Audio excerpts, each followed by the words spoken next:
Comment, avec un seul bien, je me dégage un SMIC et demi par mois? Je vous explique tout, je vous donne tous les chiffres sur cette vidéo. Je vous dis à tout de suite après le jingle. Go!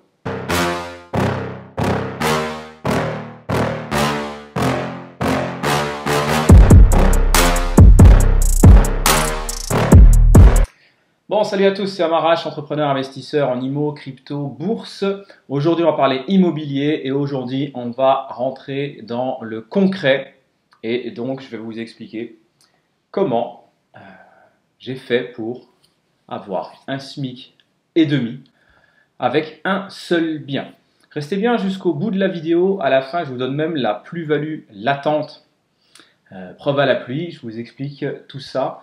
Donc, avant tout, bien évidemment, je vous invite à vous abonner, à liker et à commenter. Likez tout de suite, comme ça c'est fait, et ça permettra à l'algorithme de YouTube de mettre un peu plus en avant cette chaîne. Donc, le bien en question, c'est celui-ci. C'est à l'origine un garage qui a été transformé en local associatif. Donc, moi, lorsque je l'ai acheté, c'était donc un local associatif. Il fait 45 mètres carrés. Il était affiché 43 900 €. Si ma mémoire ne me fait pas faux bon, c'était sur seloger.com. Donc, j'ai des alertes sur le Bon Coin, j'ai des alertes sur seloger.com et je me connecte régulièrement. Donc, il faut savoir que je suis dans une ville de 150 000 habitants. Beaucoup d'investisseurs, très tendue, une ville qui marche bien, avec 40 000 étudiants et un bassin d'emploi assez robuste. Donc forcément, ça allait être la guerre. Je vois l'annonce, j'appelle directement l'agent. Est-ce que le bien est encore disponible? Bien évidemment, l'annonce venait de tomber. Et son téléphone commençait déjà à fumer. Écoutez, je suis investisseur, je connais le quartier, je peux être là tout de suite. Moi, le bien, je vais vous le prendre sans négociation. C'est une formalité. Donc, on continue la discussion. Je le rassure, il me dit, écoutez, non, tout de suite maintenant, je ne peux pas. Donc, je fais en sorte de lui demander, c'était le matin, donc on se rencontrait l'après-midi. Ça devait être 14 h de mémoire. Je dis, est-ce que je suis bien le premier? J'insiste, je dis, moi, je vais le prendre, c'est vraiment une formalité. Voilà, ça, en même temps, prenez, essayez de relever des points qui pourront vous servir sur les marchés tendus. Donc, moi, j'ai mis en avant le fait que je suis déjà investisseur, que je connais très bien le quartier, que je ne vais pas lui faire perdre son temps. Et on peut rajouter, mais ça dépend de la situation de chacun, là, pour le coup, que j'allais faire aussi un investissement comptant. Donc, il n'y aura pas de crédit, il n'y a pas de clause de suspensive d'obtention de crédit, donc moins de risques pour l'agent. Donc, bien évidemment, il reçoit une tonne d'appels, et comme je préfère ne pas me fier à une personne, à une seule personne, j'ai fait appeler une personne de mon entourage en disant, tiens, appelle, fais-toi passer pour une investisseuse, et demande d'avoir un rendez-vous avant moi. Insiste pour avoir un rendez-vous avant moi. Donc elle a appelé et il a refusé, donc je me dis ok, c'est une bonne chose, le bien, je serai donc le premier à le visiter. Donc on se retrouve sur place, hyper centre de ma ville, je visite, je vois tout de suite le potentiel et je ne pose pas de questions. Donc je lui dis on signe. Je lui demande de couper l'annonce tout de suite pour pas qu'il y ait quelqu'un qui soit encore plus malin que moi et qui essaie de surenchérir sur le prix. Je vous le prends au prix. Envoyez-moi les documents tout de suite. Donc, dans l'après-midi, j'avais le document. Ça, c'est important aussi. Insister pour avoir le document officiel et pour que ce soit contresigné. C'est-à-dire que vous allez lui faire l'offre. Je lui dis, écoutez, moi, l'offre, je vous la fais de suite par mail. Je vous la remplis, je vous la scanne, je vous l'envoie de suite. Ou je crois que je vais demander de m'envoyer un formulaire pour que ce soit sous son agent. Bon, peu importe, quand on a le document, et derrière, mettez la pression, mais sans trop en faire, pour que le vendeur contresigne tout de suite. Alors, tout ça, ça peut se casser, légalement, ça ne tient pas beaucoup la route, mais on a quand même rajouté une petite pierre à son projet, à sceller un peu plus l'édifice. Donc il l'a fait, dans la journée j'avais le retour, on s'est rencontrés peut-être 2 jours après ou 3 pour signer le compromis de vente. Et puis après, donc c'est parti chez mon avocat, etc. Donc, 43 900 euros, zéro négociation. Si je voulais négocier le moindre euro, je l'aurais perdu.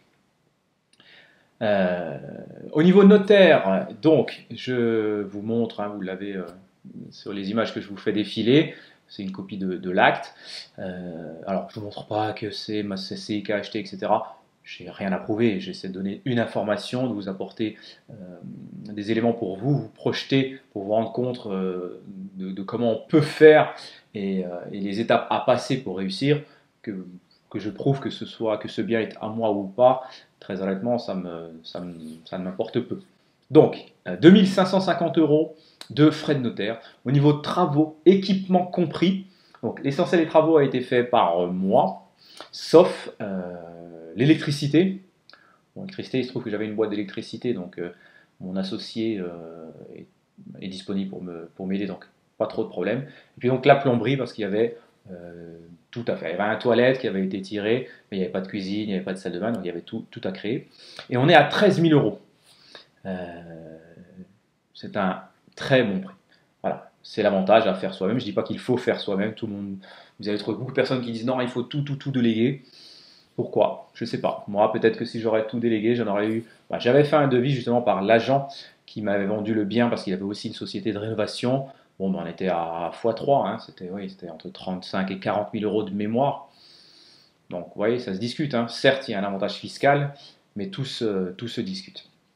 Donc, on n'a pas de frais de copropriété sur ce bien parce que c'est un cas particulier qui se produit parfois. Il en existe quelques-uns dans ma ville.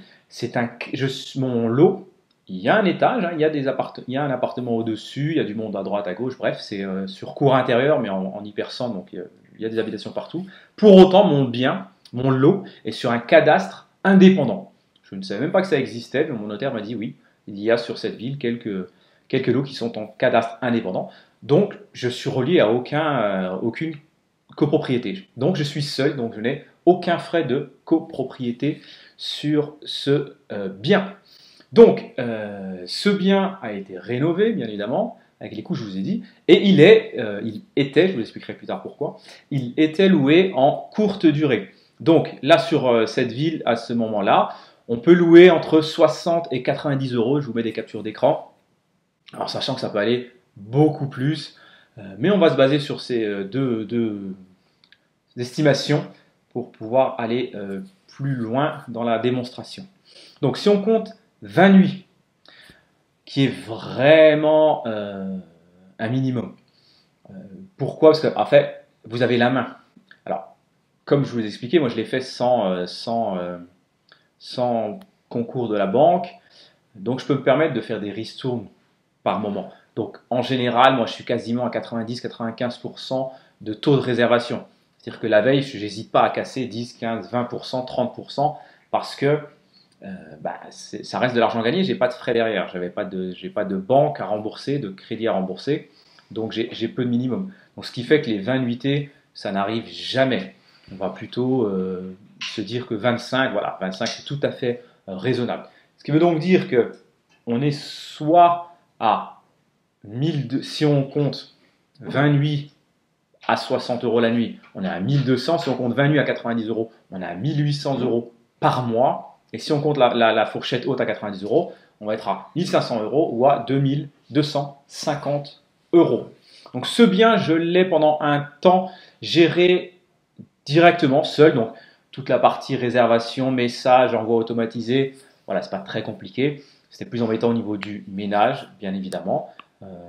Donc je mettais un minimum de 2 nuits. Quoique même au début, non, je les faisais même à la nuitée. Donc voilà. Ça nécessitait du travail. Mais bon, encore une fois, c'est du cash en plus. Pendant un temps, moi, je voulais vraiment rentrer beaucoup de cash pour pouvoir réinvestir. Donc tous mes biens, mais je les mettais en courte durée. Et j'essayais de rater aucune nuitée pour avoir encore du cash que j'allais réinvestir dans d'autres biens. J'en ai moins le besoin actuellement. Mais voilà, c'est ma stratégie de l'époque. Donc, on avait à l'époque pas de gestion. J'avais donc à ma charge l'ELEC, la box et puis l'assurance. Voilà, l'assurance, une PNO sur ce genre de bien, ça va être 10-15 euros par mois, c'est tout à fait ridicule. Par la suite, on est passé en gestion par une agence, par une conciergerie, et là, en fonction de celle que vous sélectionnez, vous avez entre 20 et 25%. Voilà. Là, vous n'avez plus de tracas, ou presque, parce que votre note peut descendre, vous pouvez ne plus être super host. Voilà, tout n'est jamais tout noir ou tout blanc. C'est pas parce que vous avez pris une société de gestion que Hayet, tous vos problèmes sont oubliés. Non, l'immobilier, il y a toujours des choses à faire. Même lorsque vous le mettez en longue durée, voilà, encore là, j'ai reçu, ou je vais recevoir, mais on m'a déjà averti qu'un appartement allait se libérer. Voilà, je vais en avoir 5 ou 6 en très très peu de temps. Voilà, c'est la vie de l'immobilier. C'est pas très grave à comparer avec une personne qui travaille 40 heures par semaine et qui a que 5 semaines de congés par an. C'est sans commune mesure, hein. Il faut vraiment relativiser les choses. Donc, si on compte le résultat net avec les frais de gestion, on serait entre 1000 et 1850 euros net. Donc, ce qui nous fait quand même une rentabilité qui va de 20% si on délègue à une conciergerie, et ça peut monter jusqu'à 37% si on loue au maximum, voire plus, hein, parce que comme je vous ai mis, 25 nuitées, mais voilà, moi j'allais à 28, 29, 30, même il y a de nombreux mois où j'étais à 30 nuitées. Il faut voir sur Airbnb, le jour même, il n'y a rien, bah, vous cassez le prix, vous trouverez une personne pour la soirée. C'est vous et l'engagement que vous les donnez. Moi, mes biens, ils sont tous situés à 10-15 minutes à pied autour de moi, donc c'est pas très compliqué. Ce bien, donc, il me revient au total, donc, on a dit 43 900 d'achat, 2 550 euros de frais de notaire et 13 000 euros de travaux et d'équipement. Donc, on est sur un total de 59 450 euros pour un 45 mètres carrés. C'est en effet une bien bonne affaire. Si, quand je me connecte donc j'ai une application qui me permet, sur laquelle j'ai rentré tout mon patrimoine et qui me fait les variations. Donc, l'estimation que j'obtiens de mon bien, elle est en valeur de marché donc, à 153 675 à aujourd'hui. Mon bien a quand même quelques particularités, je n'entrerai pas dedans. Donc, je pense qu'on n'a pas besoin de monter si haut. Donc, si on part sur une valorisation plus modeste à 145 000 euros, ça nous fait donc une plus-value latente, comme promis en début de vidéo, de 85 550 euros. Donc potentiellement sur ce bien, donc je n'ai pas de crédit, mais je me le suis déjà remboursé plusieurs fois parce que, voilà, si vous faites 1500, vous gagnez 18 000 euros par an, donc en 4 ans, moi j'avais déjà remboursé tous mes frais. Donc là, je suis dans le bénéfice, du bénéfice. Donc si je revends demain, j'ai cette plus-value. Hors imposition. Alors, en sachant, et si ça vous intéresse, dites-le moi en commentaire, je vous ferai une vidéo. Comme j'achète en SCI et que j'ai un montage particulier avec une holding, alors c'est très particulier, donc il n'y a aucun intérêt que je fasse une vidéo totale, mais dites-moi, ça vous intéresse, je reviens quand même dans le détail ou en message privé, on peut échanger. Donc, comme c'est ma holding qui est propriétaire de ma SCI, je peux avoir aussi une exonération si je vends les parts de ma SCI et non le bien en direct. Parenthèse, mais voilà, donc les 85 500 euros, je peux en garder une grosse partie pour moi-même grâce à ce montage fiscal. Donc là, certains vont se dire, bah écoute, pourquoi tu ne vends pas et puis tu prends l'argent et tu encaisses et basta. L'argent, vous savez, il doit travailler. Je sais que ça peut rassurer beaucoup de monde de se dire « Ah, ben j'ai 15, 20, 100, 200, 300 000 euros en banque. Oui, c'est rassurant, c'est cool, mais l'argent, bah, s'il ne travaille pas, il dépérit. » Là, on l'a tous compris avec l'inflation qu'on est en train de traverser. Bah, on comprend bien que l'argent qui dort, même dans son fameux livret A, eh ben, il perd de la valeur. Donc, on perd de l'argent. Alors, si vous avez 10 000 placés, l'année prochaine, vous aurez toujours 10 000. Mais c'est des chiffres absolus. Mais la valeur de ces chiffres, eh ben, ils auront perdu 10%, plus, moins. Ça dépend. Donc l'argent doit être investi. Avoir du cash pour avoir du cash, c'est un non-sens. Ça peut certes rassurer, mais sinon ça n'a aucun intérêt, sauf, comme je vous disais, à perdre la valeur, donc à perdre de l'argent. Donc voilà ce qu'on peut dire sur cette vidéo. Dites-moi si vous avez aimé ce format de vidéo où je donne des chiffres, où je suis plus transparent. D'ailleurs, pour finir dans la transparence, ce bien actuellement, je voulais vraiment plus m'embêter, et comme j'ai moins besoin de rentrer du cash par ce biais-là, ou le maximum de cash possible par ce biais-là, je l'ai remis en longue durée. Je mets à des couples à des étudiants ou à des jeunes couples, voilà, qui restent 1 an, 2 ans, 3 ans. Et là, en effet, je m'enlève la totalité des tracas. Et actuellement, il est loué. Il est loué. D'ailleurs, ce week-end, on fait une état de sortie, état de rentrée. Je vous mets un lien de vidéo, comment je fais aussi pour éviter d'avoir trop de vacances et que mes biens soient repris le jour même où ils sont quittés. Et actuellement, il est loué 630 €. Donc, voilà les amis, merci de m'avoir suivi jusqu'au bout. De nouveau, un petit like et un petit commentaire. Et surtout, abonnez-vous si ce n'est pas déjà le cas. Je vous dis à très vite pour une nouvelle vidéo. Ciao!